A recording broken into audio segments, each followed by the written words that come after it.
Привет всем милым модницам! В эфире программа «Зеркальце». Меня зовут Юля, и вместе со мной в мастерской мне помогает моя помощница Индира. Всем привет!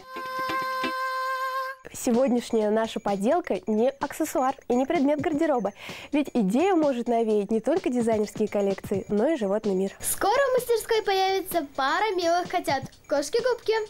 Не поняла. Я все позже объясню. Давай пока начнем. Хорошо. Возьмем для этого любые колготки или гольфы. Выбираем. Вот эти розовые больше подойдут. Что дальше? Нужно отметить длину туловища и головы вместе 15-20 сантиметров. Отсюда отмеряем. Вот так. Теперь берем ножницы. Да. Смело режь.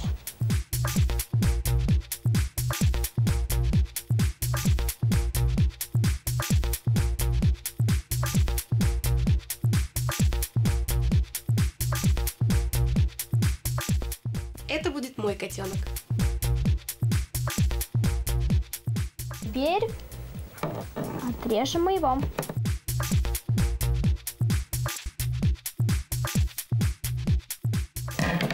Вот теперь и мой готов. Носок нам тоже не нужен. Давайте его отрежем.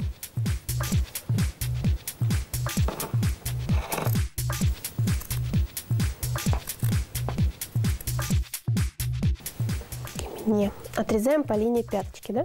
Да.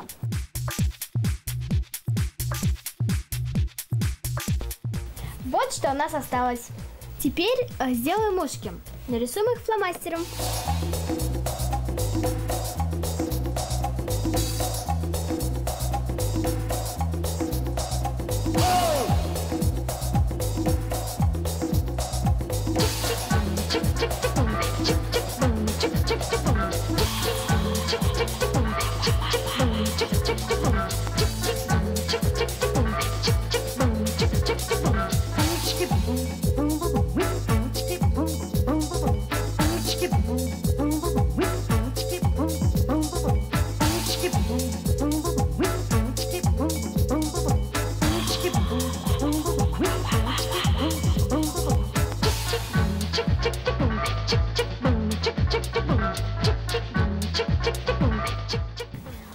Вот что у нас получилось. И что дальше? Теперь выворачиваем наизнанку.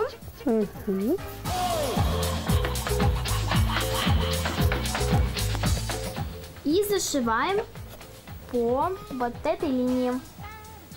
Вот так.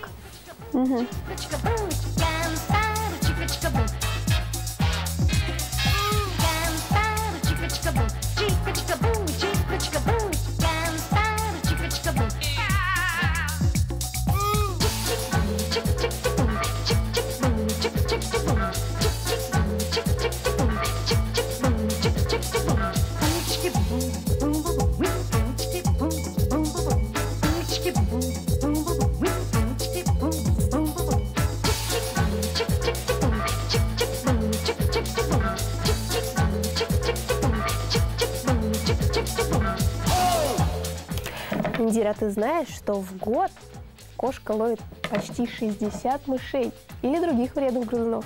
Вот это да! К кошкам всегда относились по-разному. В Древнем Египте они считались маленькими домашними божествами. Если у египтянина умирала любимая кошка, в знак траура он сбривал брови. Викинги в образе этого животного изображали богиню любви и плодородия Фрейю. В средневековой Европе кошки считались верными спутницами ведьм, а в Японии были высшие награды, которые мог дать император своим приближенным. До сих пор в этой стране статуэтка кошки с поднятой правой лапой считается талисманом, приносящим в дом деньги. Ну что, выворачиваем? Да. Вот такие ушки у нас получились. Теперь внутрь набиваем синтепон. Наверное, это может быть и вата, и кусочки ткани, и все что угодно. Думаю, да. И даже что-нибудь душистое. В общем, что вы придумаете?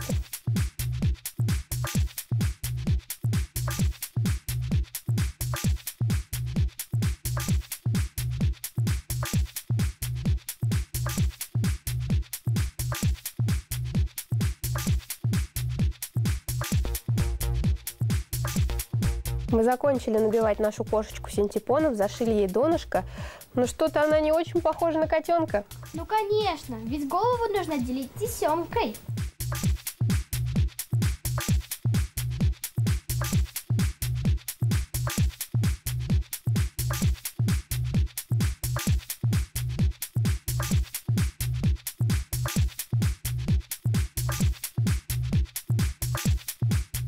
Вот и появился силуэт нашей будущей кошечки.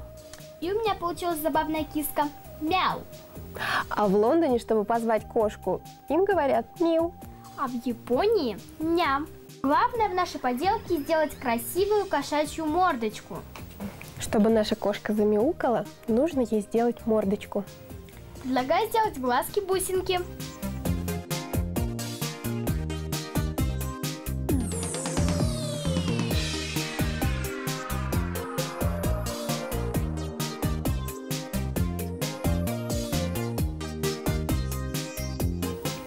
Кстати, среди домашних животных у кошек самые большие глаза, если сравнивать с размерами тела. Кошки самые глазастые и могут видеть в темноте. Нет, к сожалению, кошки видят хорошо только в сумерках, а в полной темноте они не видят. Но им помогают ориентироваться усы. Кстати, по усам можно понять кошачье настроение. Если усы направлены вперед, то кошка чем-то заинтересована, и ей очень интересно. А если они прижаты к морде, лучше ее не трогать, будет кусаться. У спящих и довольных кошек усы тоже прижаты к мордочке. А еще спящие кошки видят сны, как мы. Домашние кошки. Эти милые хищники живут почти в каждом доме. Но хотя мы и привыкли называть их домашними, ученые все же считают их подвидом лесных кошек. Бок о бок с человеком они живут уже больше 10 тысяч лет, радуют глаз и помогают бороться с грызунами.